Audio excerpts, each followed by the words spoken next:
Hi and welcome to this installation lecture when Adolfo Sotoca is going to hold in the subject architecture.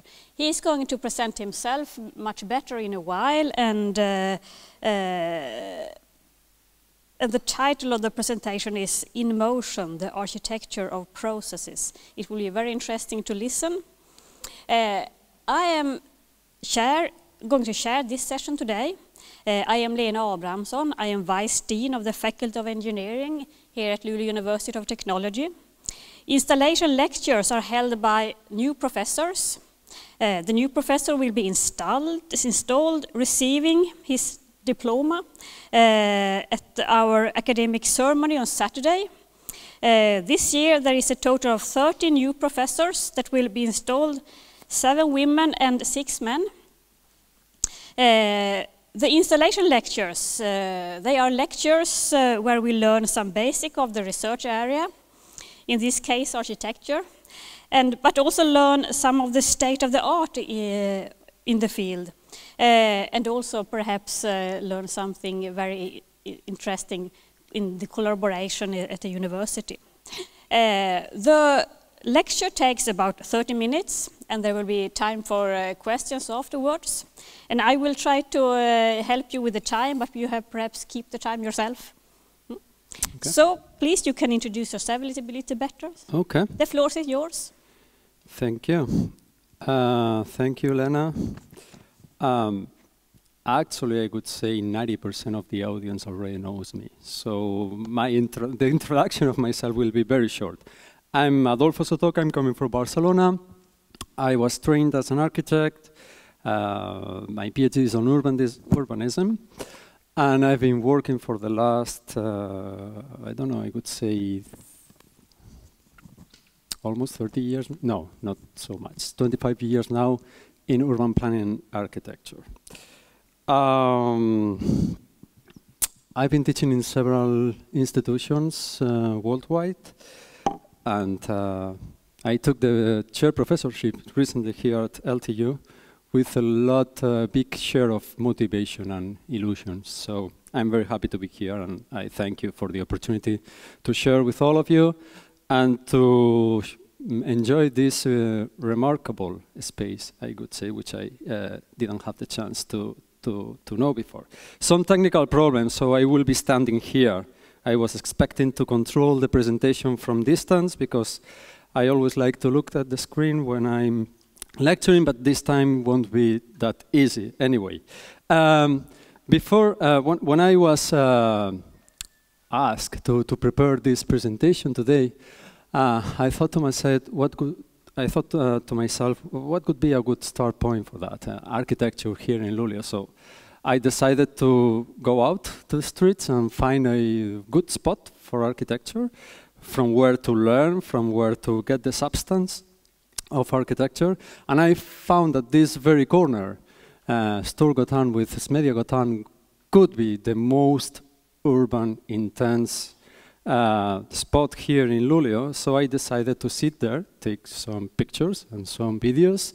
And I realized that this is very much of a city landscape, in a way, of an urban environment. And when it comes to talk about urban environment and cities, it always arises the question, what is urban, what is city, so this question is always in our field as architects. And I thought to myself that quoting here Mulraj Butkin, who has been discussing about the politics and the social contents of architecture and cities in relation with politics, could be a good start point to differentiate what is urbanization, what is cities, what is politics, in a way. There are these 3 fields, polis, civitas, and urbs. The Romans and the Greeks, they knew a lot about that. And in his view, cities are very much of processes. I mean, the physical substance, the materiality of cities, which is urbanization or urban environment, is our specific field of work as architects, whereas the wider concept of civitas, of cities, they have very much to do with the processes all along time, the movement, the flows, the usage that societies do of such urban or material environments that we call in general cities. So as a starting point, I would like to pose here for discussion the confrontation of these two concepts, the politics, the polis, which is the social content of cities, in relation or in confrontation with the urbs, which is the urbanization, which I feel is very much of my field of work, the physical content. And these two concepts, they converge or they come to a specific reality, which is the city, the civitas. So my point here today will be that civitas, cities, are no more nor less than this merging of the societies, the way that societies make use of a space, and the physical space itself. That's why I'm giving the name of In Motion, the architecture of processes, which in my view, it's the very substance, the very essence of cities. So my question here for the audience, or for all of you, if you want to share with me this discussion, is what is the motion in cities? We've seen people moving around, and cars, and traffic, and so on. And what is the permanent in these processes, in this dialogue between the cities and the urbs? And looking to this picture, I would suggest you to make a kind of setback in time, a kind of archaeology and cities, and explore what is permanent and what is not so permanent, or what is fluent in this specific urban environment. Olin's building was not there forever. Only in 2008, it was an empty spot of the city, and the locals, you know better than me, that previous to the current building, to the existing building now, there was this big area for opportunity. It was an empty plot there.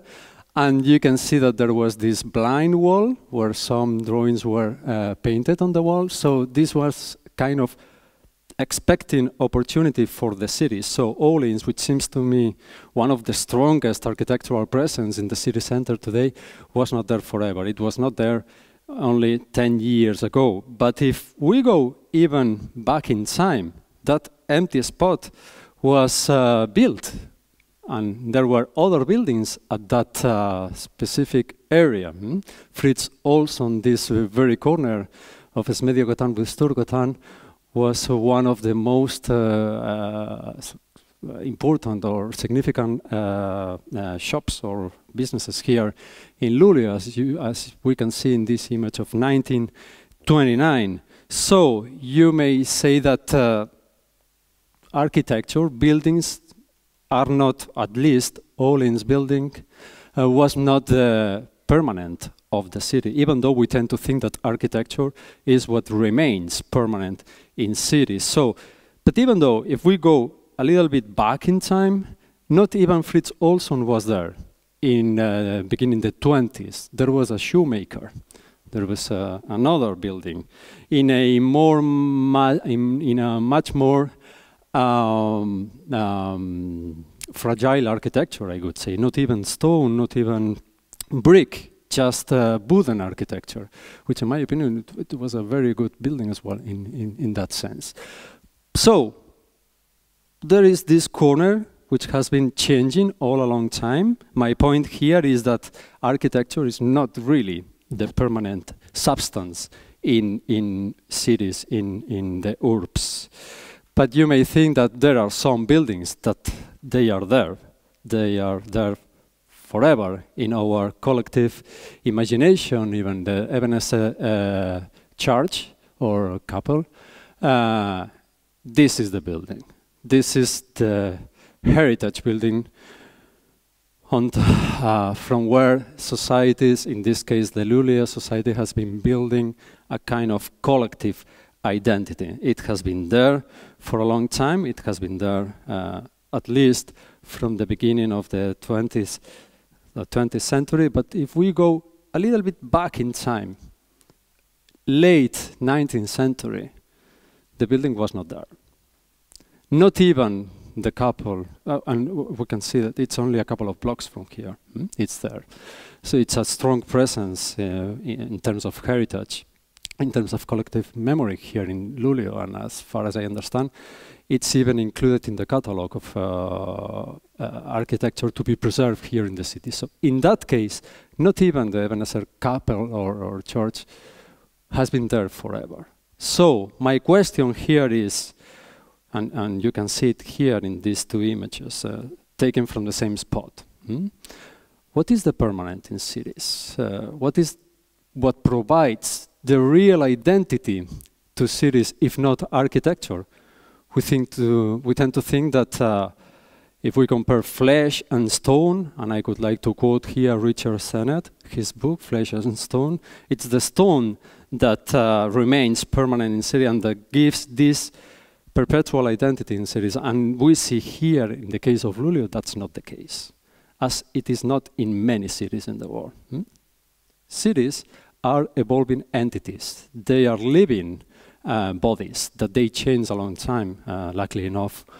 So the question is, what is providing the identity or the permanence to our built environments? And I'm addressing the question to the audience. What could you say that it's the permanent element here that it's providing the identity to the city? Anyone dares to give an answer? That means the street, or yeah, exactly. That's the street. And we can see it here from this image. Storgatan. We go back. This is Storgatan, same spot. And if we look at it from above, we see this very nice, I would say, access that is linking from the station, not really the railway station, but close to the railway station, till the residence, the governor's residence at the very west-south end of the street. And it links the most significant buildings in Luleå.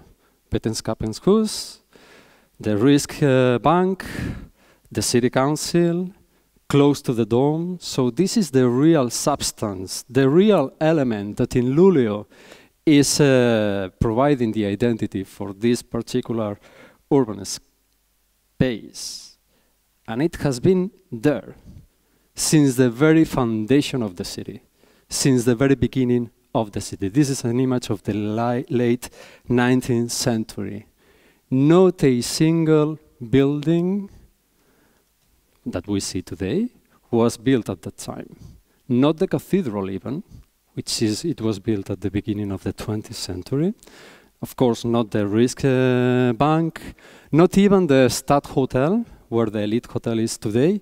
So a lot has been changing a long time, but the streets, and more particularly, the grid, the plan, which was drafted in 1858, it has been the continuous element, the one that has been providing or giving identity to this particular city.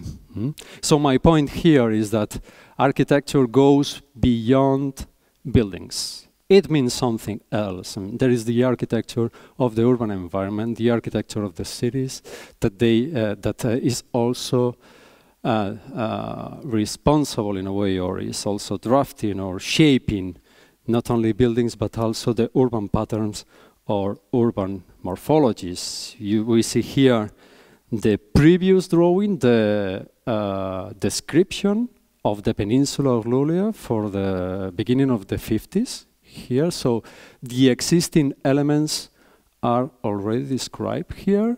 The church, in that case, it was not the cathedral we see now, it's the St.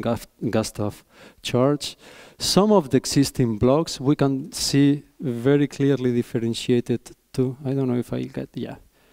No, I want here. Yeah? No, I don't want to draw here. Okay, sorry.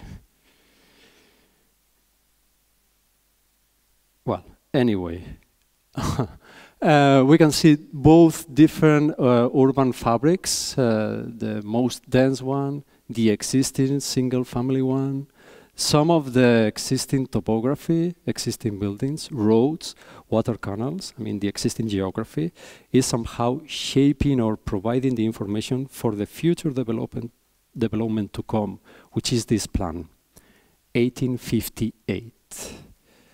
It's funny enough, because I'm coming from Barcelona. Did I mention this? I'm coming from Barcelona, and we pride ourselves in Barcelona of giving to the world, in a way, the most outstanding example of modern urbanism. This is the extension of the Eixample Cerdà. When it comes to architecture and you think of Barcelona, please forget about Gaudí. I mean, Gaudí is great, but our contribution to the world is not Gaudí, it's this plan here. This is, together with Joseph Steuben's plan for Berlin, and maybe the Commissioner's plan for Manhattan, it is one of the 3 big contributions to modern urbanization in the world. So, and we pride ourselves, and of course, as a professor there, as a student previously, I've been studying and talking and discussing a lot about this plan, which was drafted in 1859, a year after of Luleå's plan. So this is good. I mean, I feel excited about that. I'm coming from Barcelona and I see this plan, which was drafted a year before the Barcelona plan was drafted in Barcelona. So it's good, and it's part of a common trend in the mid-19th century. Industrialization demanded for existing cities to grow, to expand.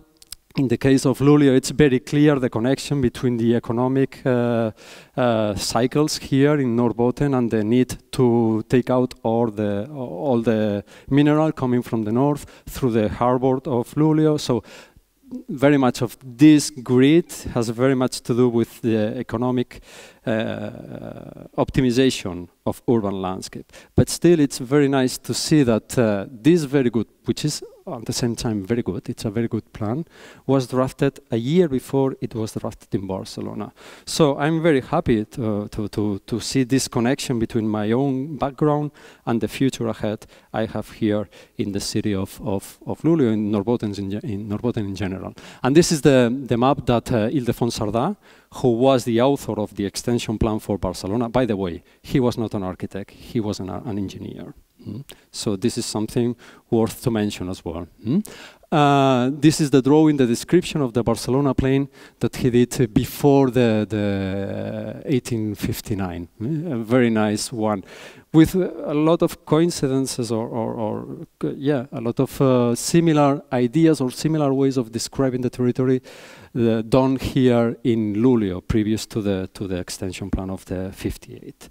So I will elaborate a little bit more on this idea of what is the permanent, what is the identity of cities, the planning, this grid, in this case, for these 2 cities, by taking a couple of fragments of these 2 plans, and by showing you the regulation plans that came after the drafting of the general idea. So after the plan is drawn, some more instrumental, more technical documents are required to move on with the urban development. In the case of Luleå, it was this plan of 1922, and in case of Barcelona, 1929. Still, we were a little bit after Luleå in Barcelona, I mean. And what is the substance? What is described in these technical documents? What is required for a city to be built a long time? 3 elements, very, very, very quickly. Streets, plots, and buildings. And by plots, I mean land ordinances, uses, and parcellation in general. So I will refer to a street in first place. This is the opening of Gran Via, one of the main roads in Barcelona. You see here the first action of the first statement on the territory is building infrastructure. Is streets or avenues or roads, they are not only surfaces from on top of that we drive or we move around. It's the very basic grid of infrastructural grid that is providing the basic services, water, energy, sewage, and so on. So the first, in the case of Barcelona, the first big statement was building these avenues, and you see at the same time some plots on the left, some existing agricultural fields, some buildings that are appearing, are being built in this process, this simultaneous process of opening up the infrastructure. And still today, this idea is there. Barcelona, the plan of Barcelona, the 1859 plan, is still enforced, and the city is still developing, is still growing under that idea. The last neighborhood, so it's a plan of 150 years. It's not a project. It's not a large building that is built in just 5 years and then becomes obsolete. In this case, we have been driving the city or designing the city for more than 150 years now. And you see some examples here. This is the last neighborhood, the technological district of Barcelona. It's called 22at. And still they are following not only the same geometry, but kind of the same even urban regulations when it comes to densities, bulks, floor area ratio, and so on. So, and for the case of Luleå, the case is a little bit different, because there, as I was showing you, there was an existing urban core here on the peninsula. So this is Storgatan. You see the Ebenezer church at the top at the back of the image, and this is Storgatan. And you see, at the time, this is a movie of the 30s here in Luleå, and you see that there were existing buildings at the time when they were trying to implement the plant. So, as you see, in this case, there is an existing situation, urban situation. Some buildings are already there. So the work here is not to open new infrastructure, but to improve the existing one. And you see from that late 19th century, 70s of the 19th century, the surface, the road was not even flat. There was this topography which was very evident. At the end of it, you see the residence of the governor. First actions were to make it flat and to collect rainwater on surface. You see there at this part of the image that there are some on-surface canals that are driving the rainwater. So it's a very primitive, a very initial sewage system, but still the need to collect and take care of water is there. So as I said, streets, they are not only spaces for movement, they are also infrastructural spaces. So in that sense, we architects have a very close connection with engineers. I don't see the boundaries between one field and another. As some of my colleagues, I must confess, they're back in Barcelona, they see. So, and this is how Storgatan looks like today. So it's a very nice pedestrian area, not only a functional space, so there is also here, after the years, some symbolic meaning, some social meaning for this space to become this identity space for the whole city center of Luleå.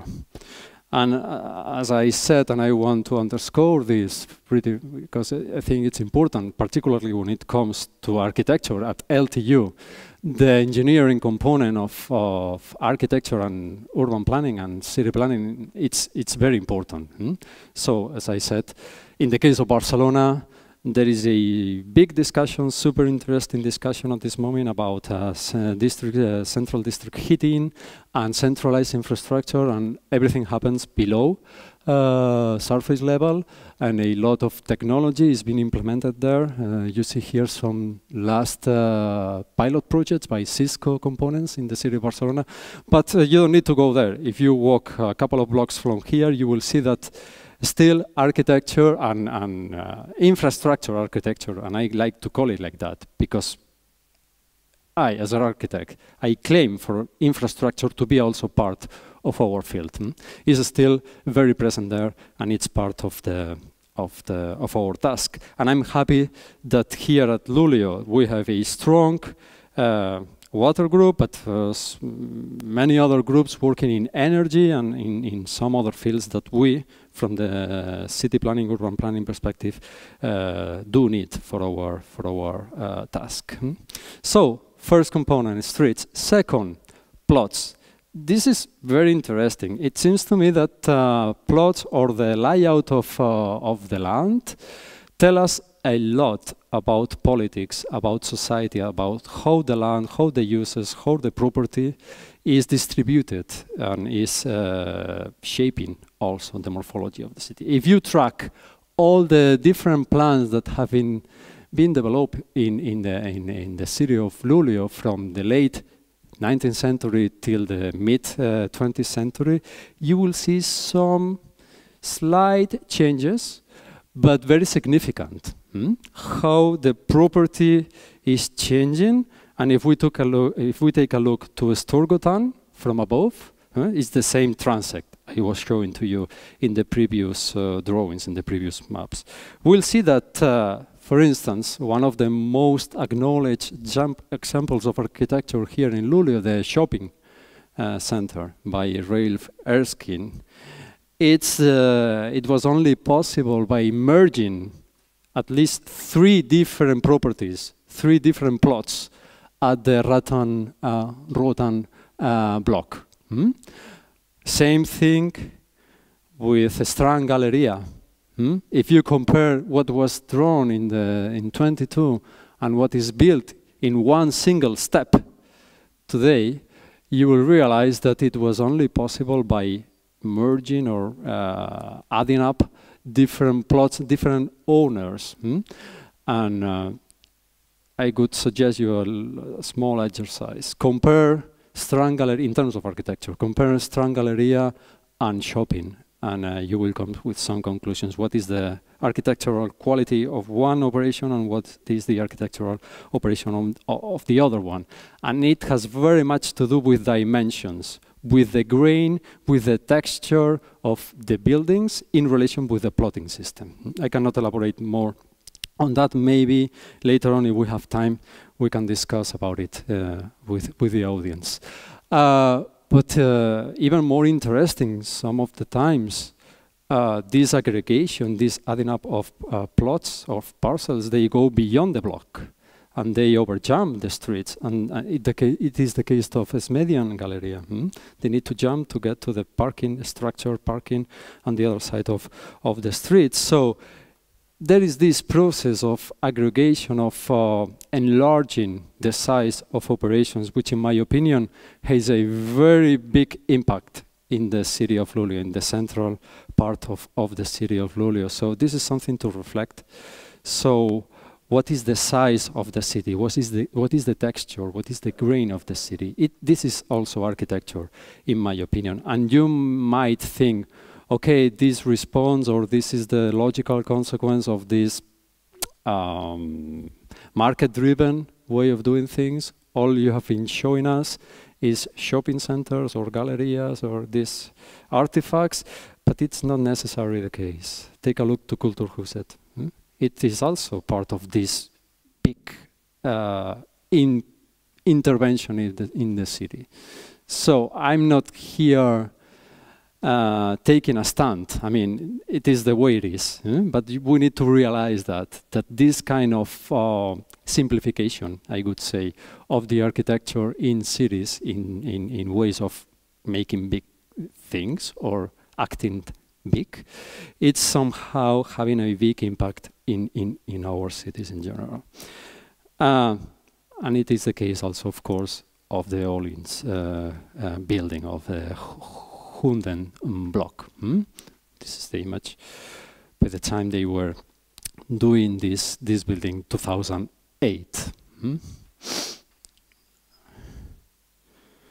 And something very interesting to me, if you look at this image also, you will see that Storgatan, it's a little bit narrow at the end of the image. There were some buildings that were in the middle or were still placed or built on the space of Storgatan, or on the road space. So this process of changing the property and the plotting system of the city, it affects also the buildings themselves, as far as most of the times they are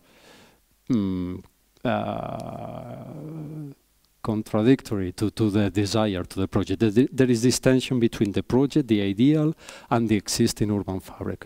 And this confrontation or this contradiction along time, it's also very interesting. It's shaping cities in a way.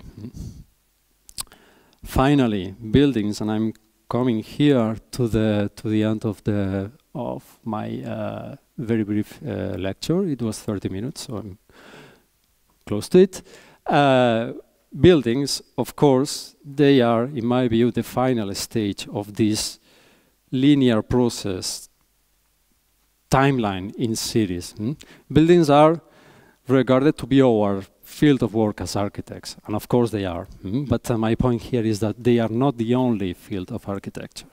And of course, we may think or we may have our own opinion about individual buildings, about individual interventions, but my point here is not about the quality of buildings themselves, but about the relation these buildings they established or they create with the surrounding, with the city landscape. This is the important thing for me.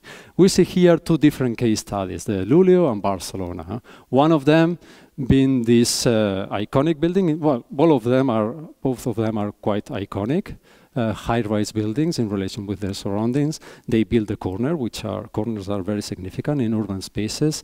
But the important thing here is, in one case, the division between the private property and the public sphere is very clear. It's the facade itself, and the street goes parallel to it.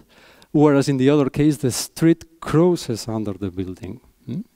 What we can see here in the Media Pro building in Barcelona. I'm not telling one thing is better than another. They respond to specific demands, context, situations, but it's important to think that buildings, they are not just objects, they establish and they root themselves into the urban space, and we need also to be aware of that. Another example, Storgatan, still this diverse architecture, if we want, several buildings, different times, different ages, but still some kind of common ground for them. There are some guidelines. The ground floor level is for commercial shops, businesses. The height of the buildings here is quite homogeneous, and there are these horizontal lines that somehow are giving some kind of consistency, I could say, to the urban landscape. Whereas in the case of Barcelona, the strategy is another one, a totally different one. I mean, this volumetric addition of volumes, and again, I'm not telling one is best than the other. The point here is that this is done, conceived, designed by architects. We also need to be active in that. Urban regulations and the control of urban morphology is also part of our work. Just as a brief conclusion and as a final remark, 4 ideas I would like to underscore at this time. First is the time of the polis becomes space in the urbs. This relation between space and time is very interesting, in my opinion, and we can see here in Luleå that this is very clear. This is something we can really learn from. Civitas, the cities, are processes through which polis, I mean the political understanding of societies, and the urbs, the physical space, they converge. And I like to think that architecture is a decoder. I like to think, and I use architecture as a kind of translator of what is behind that, what are the societies that are shaping that particular morphology. The architecture of the city spans beyond objects. I mean, architecture is more than buildings, it's far more than that, as we were discussing when it comes to streets and plots.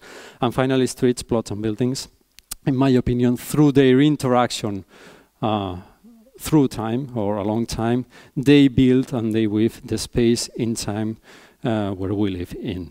So this is, I think I did it in 35 minutes. So now I will be happy to discuss with you if there are questions or comments or suggestions. Yeah. Thank you very much. Thank you.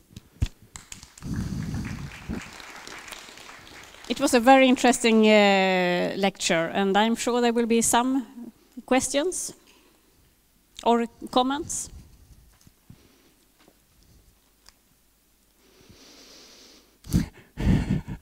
We'll have time during fika time.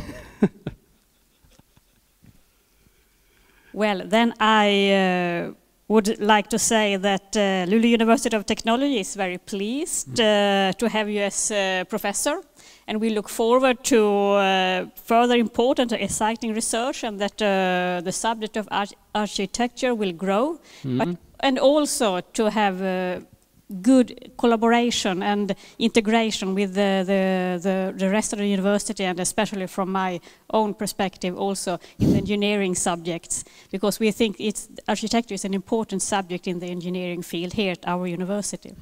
So I have some flowers to give you and say welcome to Luleå University of Technology. Thank you. Thank you so much.